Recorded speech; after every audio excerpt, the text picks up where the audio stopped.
ఈటెల రఘునందన్లకు అభినందనలు. పార్లమెంట్లో తెలంగాణ బీజేపీ ఎంపీలు ప్రత్యేక ఆకర్షణగా నిలిచారు.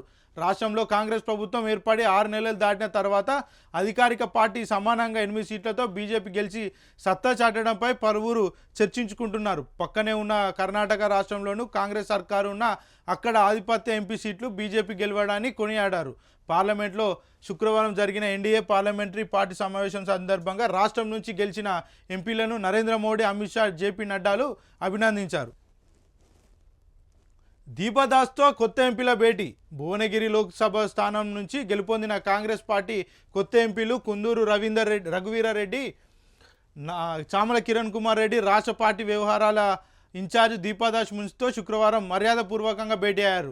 ఈ సందర్భంగా లోక్సభ ఎన్నికలు జరిగిన తీరుపై చర్చించిన నేతలు ఫలితాలపై విశ్లేషించారు. సమావేశంలో కోమటిరెడ్డి రాజగోపాల్ రెడ్డి, నీలం మధు, దానం నాగేందర్, అనిల్ కుమార్ యాదవ్, ఖైరతాబాద్ డీసీసీ అధ్యక్షుడు రోహిన్ రెడ్డి తదితరులు పాల్గొన్నారు. ఇక మున్షి వాంగ్మూలం రికార్డ్. బీజేపీ నేత మాజీ ఎమ్మెల్యే ఎన్వీఎస్ఎస్ ప్రభాకర్పై పరువు నష్టం కేసులో కాంగ్రెస్ పార్టీ తెలంగాణ ఇన్ఛార్జ్ దీపదాస్ మున్షి శుక్రవారం నాంపల్లి కోర్టులో హాజరయ్యారు. ఈ సందర్భంగా ఆమె స్టేట్మెంట్ను కోర్టు రికార్డ్ చేసింది. అనంతరం తదుపరి విచారణ 2 వారాలకు వాయిదా వేసింది. కాంగ్రెస్ నేతల నుంచి దీపదాస్ మున్షి బెంచ్ కార్ లబ్ధి పొందినట్లు టీడీపీ నేత మాజీ ఎమ్మెల్యే ఎన్వీఎస్ఎస్ ప్రభాకర్ ఆరోపణలు చేశారు. ఎంపీ టికెట్ ఆశావాహుల్లో ఒకరు దీపదాస్ మున్షికి బెంచ్ కార్ను బహుకరించినట్లు చెప్పారు. దీపదాస్కు బెంచ్ కార్ కొనివ్వడంపై తమ దగ్గర సాక్ష్యాలు కూడా ఉన్నాయన్నారు. ఎంపీ టికెట్ కోసం ఆమెకు ఎవరు కారు గిఫ్ట్గా ఇచ్చారనేది మాత్రం ఆయన చెప్పలేదు.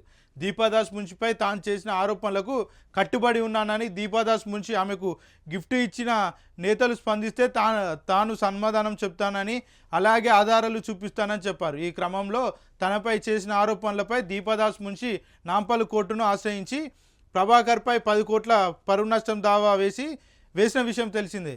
ఈ కేసులో నాంపల్లి కోర్టు హాజరై ఆమె వాంగ్మూలం ఇచ్చారు.